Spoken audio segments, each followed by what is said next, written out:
Whoa! Doctor Who is back once again, with another great cast that's shoved together that Chibnall loves doing so well. Includes David Tennant, Point 2, face pulling, multiple doctors, hints to the Master, more-ish Yaz? Yay. What the hell was the point of Dan? Oh, Vinder and Bell reunited. Remember her? Gibbs. Don't get overexcited about these villains. The villain from Men in Black 2. Kate Stewart's back. Why? And of course, your lovable Weeping Angels, Sontarans, Ood, Daleks and Cyberman, all the fan service that you just crave about. You say you hate, but you know you love it really. With jam-packed, great, amazing story ideas from the amazing Chibnall himself. Unit actually being infiltrated for decades and decades of time, to the point of they actually had a TARDIS of their own, to which the point you have to wonder to yourself, why were Unit such twats that didn't tell the third Doctor, who clearly didn't have his TARDIS working, tell them that they actually had a TARDIS in the back door? A character who's from the past, but I think she's from the future, but she looks like she's really from the past, that clairvoyant character, because she did a message from herself from the future. So why did the Doctor leave her in the future? Daleks clearly taken from the previous New Year special. Why didn't the Daleks and Cyberman scan before appearing clearly where the Flux is? So the Sontarans are the main villains, I guess? One of the greatest cliffhangers in Doctor Who that was so quickly side-glanced in the next episode. And a whole host of many other great stuff that happened. The Fob Watch is back. Again, another one. God, they really can't get rid of that shit, can they? Kate Stewart's back. Oh, for some odd reason. Why was she back? Who knows? Ruth was back as well, remember her?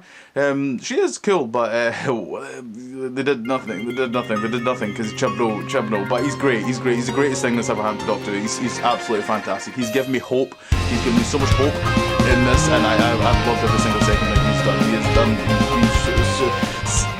done. He's superb, he is. Hello, I'm Johnny and welcome to the Ginger Geek Show, where I talk Marvel, Doctor Who, Bond and many more. But today I am talking about Doctor Who. Continuing on from a previous video that I did, was talking about the new series of Doctor Who Flux, and that was about obviously episode 1 to 3, and this one is about episode 4 to 6 specifically. Here we go. The Village of the Angels, Survivor of the Flux, and the Vanquishers, I think it was called the finale episode. So that was good. I actually managed to remember the episodes. So this is it's not going to be a great review in terms of structure and how it's going to be done. It's just me just going to be talking about things I liked and didn't like. I try and do a structure, but then I just kind of forget about doing such things. So I hope you enjoy. I sure did this series. I'm going to say right now, you know, hey, if you enjoyed this series, I hope someone does, because I don't like not, you know, I like it when at least someone out there is enjoying whatever of a new thing. So yes, let's just kind of break it down and obviously talk about the first out of the 4, 5 and 6, obviously talk about the Village of the Angels. And I'm going to say right now, this is the best episode of this series. It is, I genuinely believe this was a very solid episode. I liked the new characters, bringing in Kevin McNally. I really liked. I thought he was quite charming for the small stuff that he was in. I even liked the clairvoyant character. You know, she was teased in the first episode. I was quite confused around her. You know, this is going to be a video where I need your guys' help as well. Please comment down below, because I didn't think she was actually from the future. I thought she was from the past, and I thought she said a line of, "Oh, I made a projection of myself into the future to try and connect to you." But at the end of episode 6, the Doctor takes her to the future, because she's obviously with Kate Stewart. So I was a bit kind of, I didn't grasp that. I was a bit kind of confused kind of around that. But comment down below if I missed something and I'm completely wrong, which I probably am, to be honest. But I really enjoyed that stuff. I thought they were great. I just liked the way it was done. The problem I had with the series was it was too just, we're watching this now, we're watching that now, and all this stuff. And I didn't like that kind of storytelling for me. I didn't really like it when they did it. It was really bad in episode 3. I really enjoyed episode 2, but episode 3 was really bad for it, where it just kind of was jumping about everywhere. But this, it just felt linear, and it just felt like, yes, just give me a Weeping Angel story. And it was a really good one. It's not my favourite Weeping Angel story. Obviously I'll take Blink. I even like I don't think it's his favourite, but I really like the Matt Smith 2-parter. Oh god, I forget the name there. That's terrible. But it was in series 5. It was his 2-parter that he had. Flesh and Stone. That was it, and the other one. I really enjoyed that two-parter. And it was interesting that this episode did kind of, you know, deal and cover some of the stuff that was introduced into that two-parter. Like, oh, the image of an angel becomes an angel. And I found it quite interesting because you always tend to find when they do stuff like this, they don't seem to kind of cover new, you know, mythology of a new villain or something. It's always just like, no, keep to the basics, keep to the basics. And it wasn't just the don't blink stuff, it was also that new stuff that Moffat added on. Now, my personal belief, I'd rather just not see the Weeping Angels at all. I think that should have just been a Moffat era stuff, and I would have been fine keeping it that way. Because I don't think overall, bar from the fantastic cliffhanger, I don't think it gave a huge amount of new kind of stuff. We did see from that two-part as well. We have seen Weeping Angels, you know, kind of communicate through humans. They did do that before, and I liked how they did that before. I did like how they did it in this one, to be fair. There was nothing I didn't like, actually, how the Weeping Angels was used. I did like there was a nice wee moment where the Doctor kind of there was a drawing of like a Weeping Angel. She kind of chucked it down, and then she set it on fire. And then it actually was like a fiery Weeping Angel, which was a nice visual. I really liked the look of that, and I didn't mind Yaz and Dan in this episode. Just their kind of their journey that they had and where they were kind of through. I'm not big on Dan, if I'm honest. I think he's fine at best, like really fine at best. It's a push at best. But I think I understand why they've kind of done Dan, because they obviously were looking at a series where the Doctor's barely going to be with this team, so Yaz is going to need someone to bounce off from, and I can kind of understand why they kind of they did that, and it kind of does make a little bit of sense. I loved generally like this episode. There wasn't really many stuff I really didn't really like. As I says, I'm not a big Jodie fan, so she always kind of just there's moments where she just takes me out of the episode, the way she just acts, and I just wish she just wouldn't do that. I love the way she acted as pretending to be the Roof Doctor. I thought she was superb, actually, if anything. And I just think it's a shame we don't get that really. But there's not really much else I don't think really much else to talk about this episode. It's the best one easily of this series, with the second episode being quite close. I really enjoyed the second episode.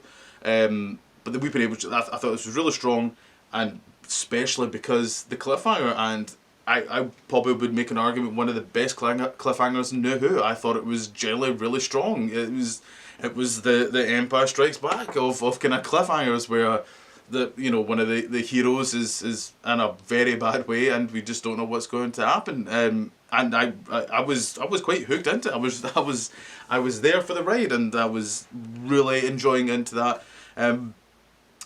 moment. So yeah, that's my kind of rough, just kind of overall opinions and thought on episode 4. Best episode of the series, and I think most fans are kind of feeling that way as well. I did like seeing the Weeping Angels, even though I would have preferred maybe just keeping them in the Moffat era personally. But I actually quite thought Yaz and Dan was kind of used well for this story. I liked all the new characters with Kevin McNally and the clairvoyant character. Oh God, what's her name? Lisa, Laura. I can't remember. Hard name. Too many characters. And I like that, okay, they did do more with the Belle character and Vinder, but it was like a scene or two, there wasn't much, and I was fine with that. I thought that was kind of handled quite well. Didn't like though in the credits that they did a wee scene, I thought, because especially when they ended with that great cliffhanger, then doing that felt a bit kind of disjointed a little bit for me. But overall, I think episode 4 is generally a pretty solid episode. Now on to episode 5, Survivor of the Flux. Jesus, how do you manage to go from such a high of the village of the angels to this? Like this is it's almost to the point of kind of shocking how you can just suddenly just dip so badly and just so hard, and just such a difference. I really didn't enjoy episode 5. I think episode 5 was the worst episode of series. We're on series 13. There's just everything about it. I just wasn't into whatsoever. Like, I just want to quickly talk about the unit stuff, actually, because there was quite a lot about what they did with unit. So I'm still trying to wrap my brain around this one. So it turns out through the Pertwee era, and and obviously onwards, even into the Kate Stewart era, is that there was the Men in Black 2 villain has been trying to infiltrate, but only infiltrates like once every like once every decade by the looks of it. It kind of feels like, and he uses a snake, and he uses a snake thingy to kill the people, and it's somehow never been kind of detected, and I just didn't get the whole kind of doing that. I don't see the point of it. Like, why was this like needed? Why did we need to focus on this character? I get, because obviously at the end it turns out, you know, he lets the Sontarans in. I get that, but it still felt like, I feel like we could have done something else with this. And you know, yeah, it was nice fan service, I guess, seeing, you know, all these unit officers wearing, you know, the costumes in the background. You know, you heard the Brigadier's voice, nice. Even though I think there seems to be an error with what he says in terms of his rank, makes no sense, I've heard, but I'm not really clued on with that because I'm thick personally. But it was just so Unit had a TARDIS all along, while they clearly knew that the Third Doctor was struggling to get his TARDIS working, and they just had a TARDIS in the back. Just like, yeah, we've got another one, by the way. Yeah, I wasn't big on that, and I don't, unless again I missed something, because there is, I have managed to watch each episode a couple of times, so I'm trying to get it wrapped in the head, but there's just so much to kind of tackle. Really is the problem. And who was the survivors of the Flux? Who was the overall? I know, like Bell, I guess. Is that who's meant to be those ones? I guess I don't really know. But episode 5, it was just everywhere, and I'm actually struggling to remember again what even happened in the story. I watched again literally yesterday, and I think it's a problem with this series. It's just not sinking in, of just how much is going on and how much is just not staying in is the issue.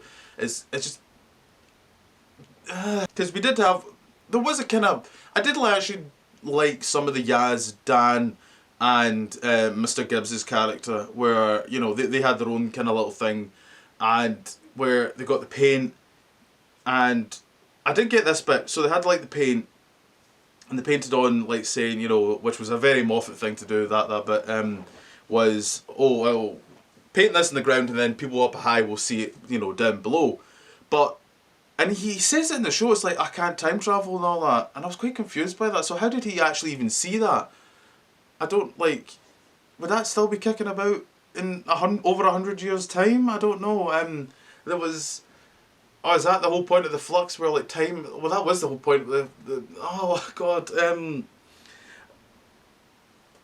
oh, this series is just so, why is it just so hard to not kind of just do a simple, and again, the humour, please Chibnall, stop writing humour, because you just cannot do humour at all, and this episode is just a class case of why you just can't, like, do it. There was a scene where I just found so awkward watching it. I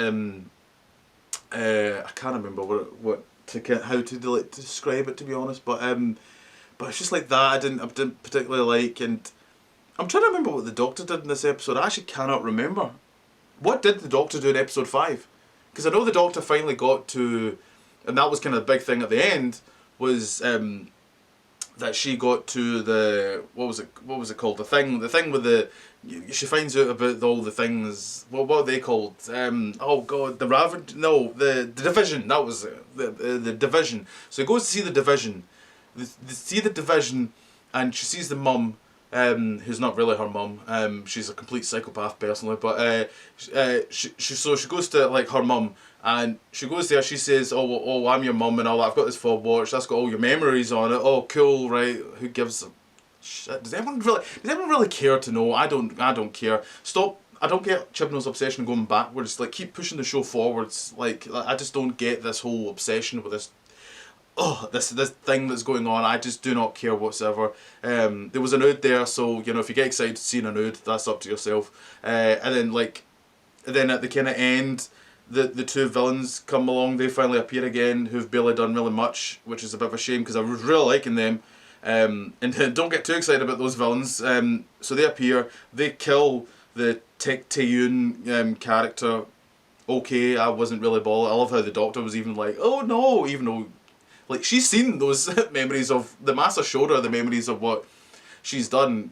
Who cares about that person? Like, I don't know, get why.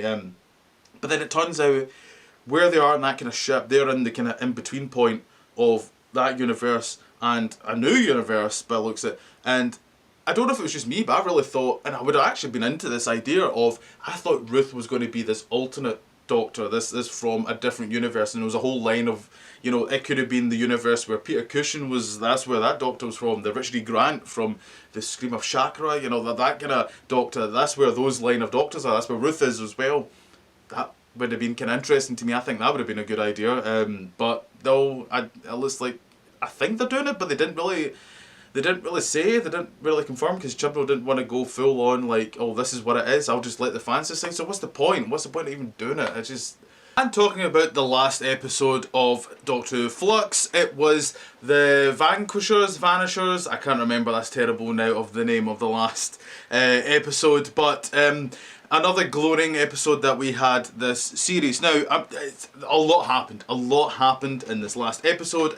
I'm still trying to gather just kind of overall what happened, but the kind of basics of was everything you loved about the David Tennant era and bits and bobs of the Moffat era. Yeah, you're basically getting that again, by the way. You know, you've got the fob watch back. You know, you had multiple Doctors. You know, hey, that chestnut again. That was fun. Hints to the future. Oh, your regeneration's coming. Oh, the Master's coming.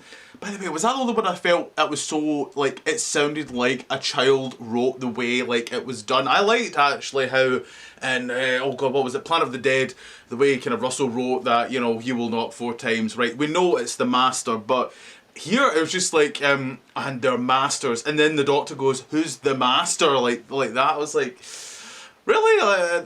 It just sounded so just poorly written and executed the way she said it. I wasn't really a fan of that. But so kind of breaking down this episode into bits and bobs of things. I want to quickly talk about Kate Stewart. Why was she in this episode? I don't really overall know.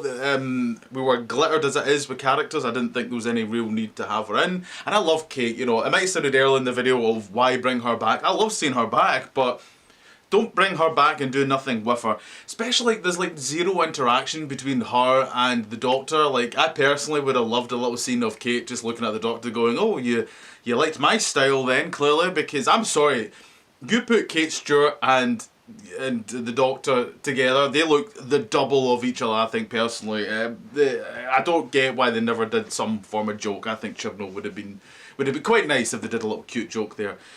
Like, it was nice seeing her, but there was nothing kind of, you know, to really kind of overall chew on, you know, kind of with her, and I thought that was a shame. It was nice when she went, the name's Stewart, Kate Stewart. I was, as a Bond fan as well, I was like... That was cute. I like that. See, I was like, oh, Chibnall, you can do that kind of, you know, nice kind of humour. I like that there. Talking about Yaz and Dan, the companions, obviously, again, this story, nothing, they did nothing. Dan was even worse, I thought. Like, there was just absolute... You had a couple of scenes, obviously, with the woman he was going to go on a date with, and I hated how she was just all suddenly like... oh no, you didn't appear, you didn't come and all that. And it's like, have you seen the shit that's been going on? There is reasons, you know, he generally was going to obviously come, and I get that she was obviously distressed of what's happening, but don't put that on him. Like, there was certain things I just felt was kind of weird in that kind of regard, how they kind of dealt with that. And obviously Vinder and Bell, they reunited. If you even cared about that, that's up to yourself. As long as someone did out there, I guess. Vinder, obviously, clearly the kind of Jack River kind of type character, and unlike Jack and River, where obviously Jack did get a show, I could easily see River get a show, but Vinder, on the other hand, oof, no, I don't. He's not as charismatic. I thought he was good though. I did actually like the actor that played him, but it was just all clouded over that stuff with him and Bell, and I didn't really care about that sort of stuff. As I always say about anything I talk about, as long as someone, and if you care about that I would like, hopefully somebody does out there that kind of cares about that sort of stuff. So the Doctor somehow manages to make herself into another 2 versions of her said self. I don't understand how that kind of happened, because it was Swarm, I think, touched her, and then some like wibbly wobbly kind of stuff happened, and then suddenly she was like different versions from different points, and I was like, okay, right, that's happening, I guess. I was just like, right, okay, that's just going right over me, I guess, here. And I was watching it just going, I've seen this before. I've seen this. They did this with obviously David Tennant and Journey's End. I was like, I don't think I need this again personally. So I was a bit conflicted on, you know, I have that problem with Chibnall in general where he does just reuse a lot of cool stuff that's happened very recently, and it's just not for me. Like, don't get me wrong, I you know, both Moffat and Russell T Davies never did completely original stuff, but they managed to kind of do some form of kind of twist with it and make it something kind of felt kind of different to at least the show. And here it's just, it's constant just, well, what was popular before? The Fob Watch, let's get that out. And again, if you cared about the whole, what they're trying to do with the Fob Watch, which I'm saying it right now, I think they're going to redo that, aren't they? That's going to come back. I think Chibnall will use that for something of his last 3 episodes. Probably more so the finale, because it feels like it's coming to that. If that involves the Roof Doctor, I don't know. Because I'm so conflicted over the Roof Doctor, because I hate the concept of the idea of her, but I do love the actress that plays her. I think she's really superb in that kind of role, and it kind of makes me wish she was actually the main Doctor personally. But it's what it is. It is what it is. But if that's what, you know, as it says, if you like that, more power to you. The villains, yes, don't get too excited about them. Oh man, it was such a disappointment over. I really love Swarm and Mrs. Swarm. I forget her name, but you know, so intriguing in that first episode. Such a threat on the second episode. Really showcased how what they were. The third, they were kind of, you know, not really kind of there. The fourth one, I think Bahar, I think she was in it. Then the fifth and sixth, it was just almost becoming like background characters of just the way they were dealt with. That it didn't sit with me. It was a shame, because I love the look of them. They're a really strong look, and I love the original threat over them. But it turns out they're just really servants, obviously, to time. Time seems to be an actual physical being. It seems to be a projection of yourself, I guess, is what they're kind of going with. But I just didn't feel anything really towards them at the end of it, and I didn't really kind of care, and it was a shame, because I really did like them. And obviously going into time, I guess, as it says, time seems to be an actual, the physical embodiment of yourself and projects yourself, I guess. I'm going to say right now, if this video sounds like a complete mess, that's because that's what I've got to work with for trying to watch this series. It's a shame. It's a just shame, because, you know, I will just talk overall now, actually. I've kind of said what I have about the 6th episode. There wasn't really much for me to talk about. But it's a shame, because I love the premise. I was actually really hooked on the trailers and the little panel they did. I was hooked into it. I was kind of pulled, and because I didn't particularly enjoy series 11 and 12, and I was there for it. I was there, and now it feels it was all too much for too little, and it's I didn't overall kind of enjoy it. And if I had to do a ranking, I think overall I would probably put series 11 is the best one, I think, because at least it feels kind of grounded, and it feels like it has like a Chibnall was kind of doing like a kind of theme over it, and it feels like it does feel fresh, it does feel different, you know, and I always will support that. Series 12 is very hit and miss, and then this is kind of just, it's just that, really, very flat overall. Maybe I'll do a ranking one of these days, I don't know. Comment down below if you want to see a ranking of my favourites. Overall New Who series, I guess I could maybe do. But my overall opinion, this series, it's just, it's hard to kind of overall describe. Like, I don't care about when the fan service, it was like, oh, there's a nude, right, cool, whatever. You know, the Daleks and Sideman, yeah, whatever. I did like the Sontarans, to be fair. I did really enjoy the Sontarans. I thought they were really dealt with well. I did like that. Though, if people don't like the way Moffat wrote one Sontaran with humour, Christ, they're really not going to like how Chibnall wrote many Sontarans with humour. So I don't know how that's how they're going to suddenly feel like that. Or they just pick and choose who they hate, don't they? They pick and choose. Sorry. But yes, I'd like to know what you guys think. Comment down below. My overall opinions was it was fine. It's not great. It wasn't even good. I thought it was okay. With highlights of obviously episode 2 and 4 for me. So yeah, I'd like to know what you guys think. Comment down below.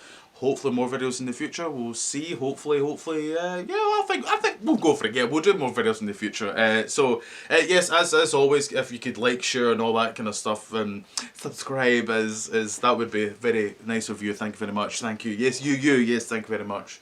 That would be very kind. And this, I would imagine this might be my last video of this year, maybe, I don't know, we'll see how it goes. But if not, I hope you have a good Christmas, I hope you have a good New Year as well. I will hopefully see you soon. I'm going to really going to push it next year, which I think I say every year, but there's some good ideas I hopefully have. So, until the future, see you later.